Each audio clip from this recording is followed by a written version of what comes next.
Menikahi gadis polos. Bab 004. Aku selesai ganti bajunya, ujar Yogi dan seketika Dira membalikkan tubuhnya. Tadi Dira bikinin kopi buat Mas Yogi. Dira segera mengambil kopi lalu diberikannya ke suaminya sedangkan Yogi langsung menerimanya. Memem enak kopinya, apa benar dia sendiri yang membuatnya tapi kok aku tidak yakin ya. Masak bocil kayak dia bisa bikin kopi, gumam Yogi dalam hati setelah meminum kopi buatan Dira. Beneran kamu sendiri yang buat? Tanya Yogi memastikan. Iya mas, kenapa gak enak ya? Jawab Dira dengan balik bertanya. Enggak enak kok dan aku mau setiap hari dibikin kopi yang kayak gini, jawab Yogi yang membuat Dira lega. Dira kira kopi buatannya itu gak enak. Iya mas, jawab Dira dengan senang hati karena kopi buatannya dipuji enak. 22. Kini di rumah Rudi sedang makan malam bersama setelah sang istri selesai memasak. Dira, kamu ambilin makan dong buat suami kamu, ujar Rosa setelah Rosa selesai mengambilkan makan untuk suaminya. Iya bu, dengan cekatan Dira segera mengambilkan makan untuk Yogi. Ini makannya mas. Dira memberikan piring berisi makanan untuk suaminya sedangkan Yogi terpaksa menerimanya untuk menghormati kedua mertunya. Makanan apaan nih kayak gini? Gumam Yogi dalam hati yang tidak terbiasa makan dengan makanan oseng kangkung, tempe goreng serta sambal tomat. Iya tadi Rosa masak itu. Rosa sudah terbiasa dengan makanan sederhana seperti itu berbeda dengan Yogi yang anak orang kaya. Mungkin Yogi gak terbiasa makan dengan lauk itu, tapi demi menghormati kedua mertuanya Yogi terpaksa memakannya. Ayo silahkan dimakan nak. Yogi gak usah malu-malu, anggap saja rumah sendiri, ujar Rudi yang melihat Yogi hanya diam saja. Iya pak, dengan ragu-ragu Yogi menyuapkan makanan itu ke dalam mulutnya lalu Yogi segera mengunyahnya. Memem tidak buruk, rasanya enak, gumam Yogi dalam hati. Ternyata rasa masakan Rosa enak sehingga Yogi tanpa sadar terus menyuapkan makanan itu ke dalam mulutnya. Dira, kamu ambilin minum dong buat suami kamu. Masak makan gak ada minumnya, titah Rosa yang melihat anaknya belum mengambilkan minum untuk suaminya. Iya mah, Dira lupa. Dira segera mengambilkan segelas air putih untuk suaminya. Rasanya Dira belum terbiasa harus melayani suaminya ini dan itu. Nak Yogi, tolong maklumi putih ibu ya, jika belum becus menjadi istri. Nak Yogi bisa memberitahunya secara pelan-pelan nantinya. Maklumlah di masih seorang pelajar jadi Nak Yogi mungkin harus banyak bersabar, pesan Rosa. Iya bu, Yogi ngerti kok. Oh iya pak bu, besok Yogi ingin membawa Dira untuk tinggal di rumah Yogi, ujar Yogi dengan mengunyah makanannya. Iya nak, sekarang putri kami sudah menjadi tanggung jawabmu bukan tanggung jawab kami lagi, jadi tolong jaga putri bapak ya, dan memang sudah seharusnya seorang istri mengikuti suaminya dimanapun suaminya tinggal, tapi pesan bapak jangan lupa ya kadang main kesini, bapak dan ibu pasti kangen dengan Dira, jawab Rudi dengan bijaksana. Iya pak, bu, kalian tenang saja, nanti saya sekali-sekali akan ajak Dira main ke sini, jawab Yogi yang tanpa terasa sudah menghabiskan makanan di piringnya. Nak Yogi mau tambah makannya? Tanya Rosa. 23. Udah bu, terima kasih, jawab Yogi. Setelah itu Yogi meminum segelas air putih yang diambilkan Dira tadi hingga tandas.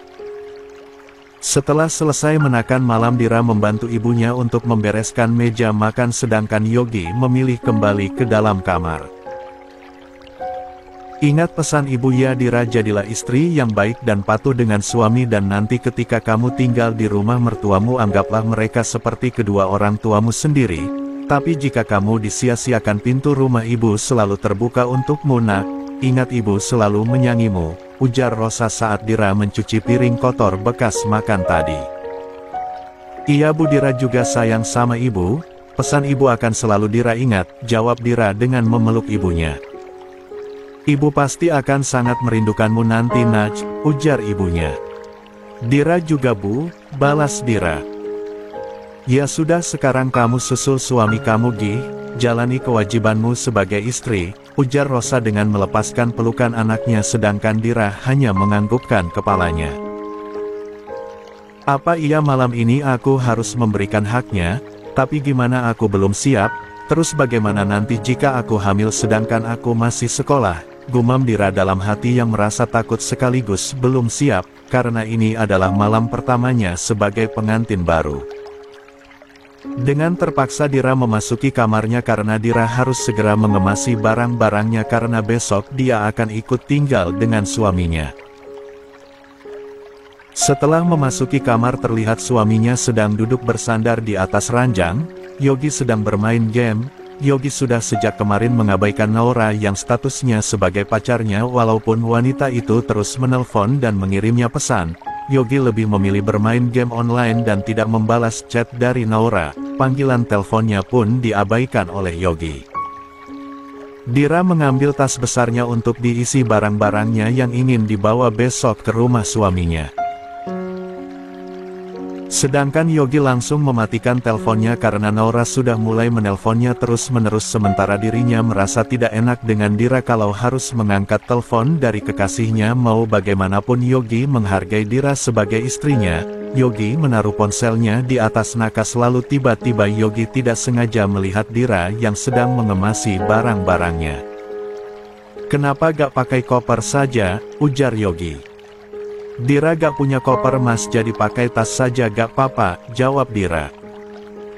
Ya sudah pakai koperku saja dan baju-baju yang ada di dalam taruh saja di lemarimu biar di sini tidak apa-apa, ujar Yogi. Ya udah iya Mas, Dira segera memindahkan baju-baju Yogi di lemarinya dan setelah itu Dira segera mengemasi barang-barangnya di koper milik suaminya. Gak usah bawa barang banyak-banyak yang penting-penting saja, semua keperluanmu sudah disiapin semua di rumahku, ujar Yogi. Ya Yogi sebelumnya sudah menyuruh kepala pelayan di rumahnya untuk menyiapkan semua kebutuhan istrinya, dari baju, sepatu, tas hingga alat make up serta skincare yang tentunya harganya tidak main-main. 24. Yogi berpikir Dira harus bisa menyesuaikan lingkungannya. Gak mungkin Yogi membiarkan istrinya sementara dirinya orang terpandang. Masa iya istrinya memakai pakaian biasa-biasa aja sementara dirinya semua pakaiannya dari brand ternama apalagi perusahaannya memproduksi barang-barang branded yang tentunya harganya sangat fantastis. Baik Mas, jawab Dira dengan memasukkan barang-barang lentingnya buat sekolahnya serta beberapa bajunya saja, sesuai instruksi dari suaminya. Sedangkan Yogi kini bersiap untuk tidur, seperti biasa Yogi membuka kaos yang dipakainya. Mas Yogi mau ngapain? Tanya Dira dengan gugup saat melihat Yogi membuka bajunya. Dira takut suaminya itu akan meminta haknya malam ini. Ya mau tidurlah memangnya mau ngapain lagi, jawab Yogi. Tapi kok pakai buka baju segala? Tanya Dira dengan wajah yang sudah memerah karena melihat suaminya bertelanjang dada. Jujur saja Dira mengagumi tubuh gagah suaminya, perut yang kotak-kotak serta lengan yang berotot. Dira mengakui jihad suaminya sangat tampan dan gagah, alisnya yang tebal, mata yang tajam sehingga Dira tidak kuat saat menatapnya. Hidung yang mancung serta kulitnya yang bersih.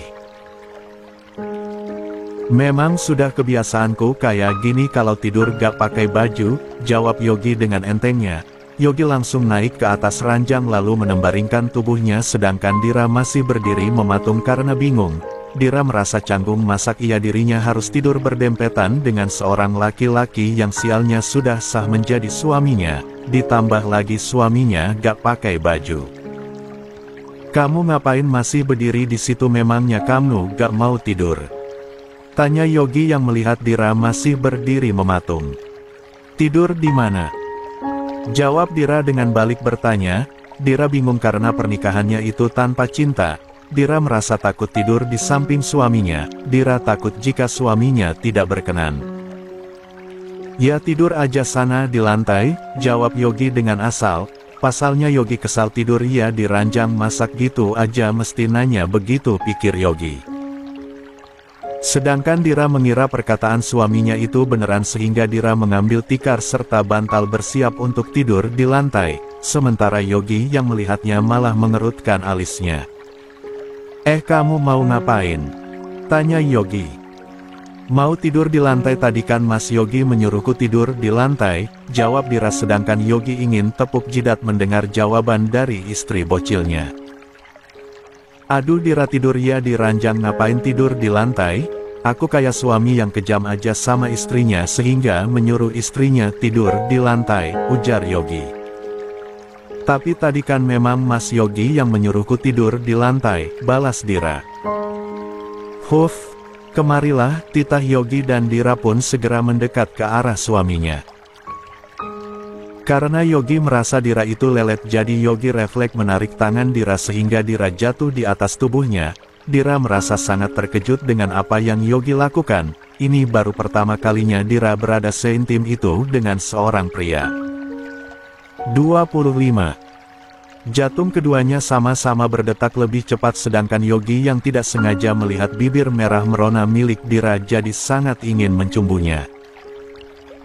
Aku jadi ingin sekali mencumbu bibirnya itu, tapi kira-kira dia akan marah tidak ya jika aku cium, gumam Yogi dalam hati dengan mendekatkan wajahnya ke wajah Dira sehingga membuat Dira gugup. Mas Yogi maaf, ujar Dira sehingga Yogi mengurungkan niatnya yang ingin mencumbu bibir Dira yang menurutnya sangat menggoda. Dira langsung beranjak dari tubuh kekar suaminya. Makanya tidur sini, balas Yogi dengan menepuk sisi ranjang yang kosong di sebelahnya.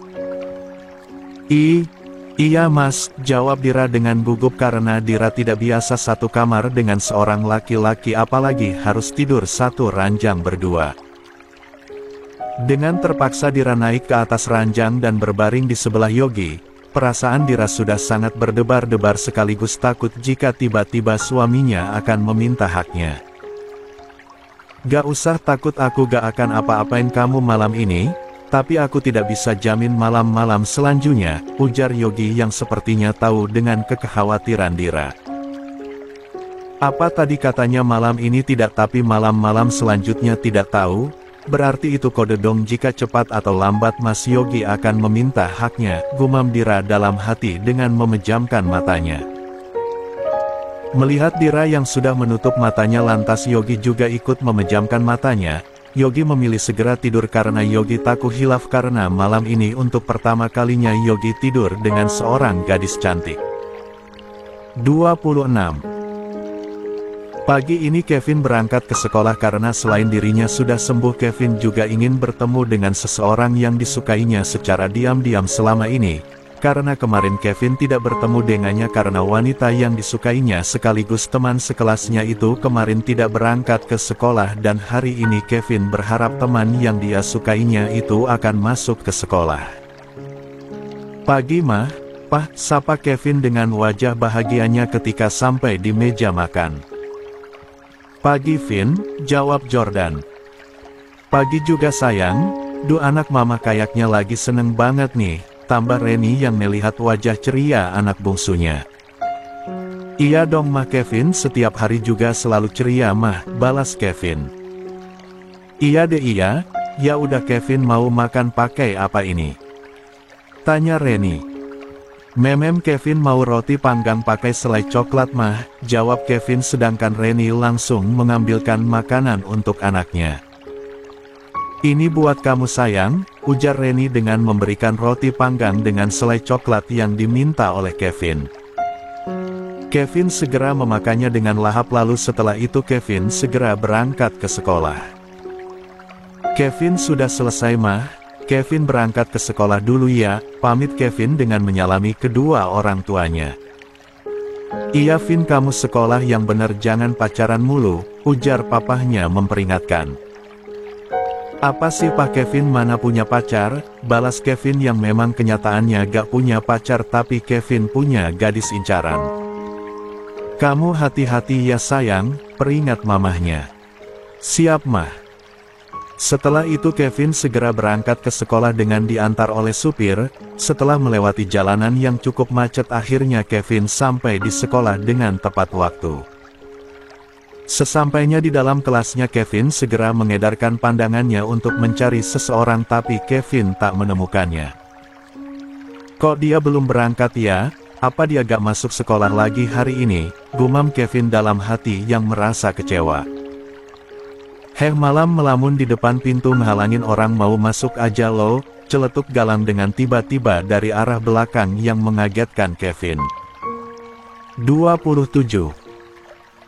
Apa-apaan si Lolang, ngagetin orang aja, ujar Kevin yang merasa kaget. Galang itu teman dekatnya Kevin di sekolah. Selain Galang, Kevin juga dekat dengan Tiana, tapi Kevin dan Galang suka memanggilnya Tian karena gaya dan penampilan Tiana yang lebih dominan seperti anak laki-laki.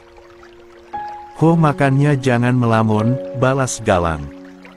Kalian berdua pada ngapain? Bukannya masuk malah pada berdiri di depan pintu, ujar Tian yang kebetulan juga baru sampai di sekolah. Tahu nih si Kevin ngapain di depan pintu, jawab Galang. Awas hus bidadari mau lewat, ujar Tian yang langsung menerobos masuk ke dalam kelas. Bidadari dari Hong Kong, balas Galang. Karena Tian dilihat dari segi manapun gak ada sisi perempuannya, gimana bisa dibilang bidadari. Setelah Tian masuk, lalu Galang dan Kevin pun ikutan masuk dan duduk di tempatnya masing-masing. Galang duduk bersebelahan dengan Galang sedangkan Tian di belakangnya. Entah kenapa semangat Kevin tiba-tiba menghilang hanya karena melihat gadis pujaannya tidak masuk sekolah. Kini Naura dibuat kesal dengan Yogi karena sedari kemarin kekasihnya itu mengabaikannya. Kemana sih Yogi, kok panggilan serta pesan dari aku dari kemarin diabaikan? Kira-kira Yogi itu sedang apa sih sampai-sampai teleponku gak dia angkat, chat pun gak dibalas, boro-boro dibalas dibuka aja gak, gerutu Naura dengan kesal. Naura mencoba menghubungi Yogi lagi pagi ini. Naura berharap Yogi mengangkat telepon darinya, tapi kenyataannya lagi-lagi Yogi tidak merespon panggilan teleponnya. Karena kesal, akhirnya Naura membuang ponselnya ke atas ranjang. Sedangkan pagi harinya sepasang pengantin baru itu bangun tidur dengan posisi saling berpelukan. Dira yang bangun lebih dulu dikejutkan dengan dirinya yang memeluk suaminya, begitupun Yogi yang memeluk dirinya. Seketika Dira ingin berteriak tapi diurungkannya karena Dira teringat jika dirinya sudah menikah sekarang. Aduh, hampir aja nih mulut berteriak, kan gawat bisa mengganggu tidurnya Mas Yogi, gumam Dira dalam hati dengan tangan yang menutup mulutnya. Tiba-tiba mata Dira melihat ke arah wajah suaminya yang tampan. Mas Yogi ganteng banget sih, walau sedang tidur pun masih kelihatan ganteng. Aku kok malah tiba-tiba nyaman gini ya di pelukan Mas Yogi. Wajar sih kalau tidurnya gini, orang ranjangnya aja sempit kan, takut kalau sampai jatuh ke lantai, gumam Dira dalam hati lagi. Dira memutuskan untuk segera mandi dan bersiap mumpung suaminya masih tidur dengan nyenyak. Pagi ini Yogi akan mengajaknya untuk pulang ke rumahnya. Dira segera menyingkirkan tangan Yogi yang memeluknya dengan hati-hati supaya tidak membangunkan tidur suaminya. Setelah berhasil, Dira segera masuk ke dalam kamar mandi. Tidak lupa Dira juga membawa baju ganti ke dalam kamar mandi.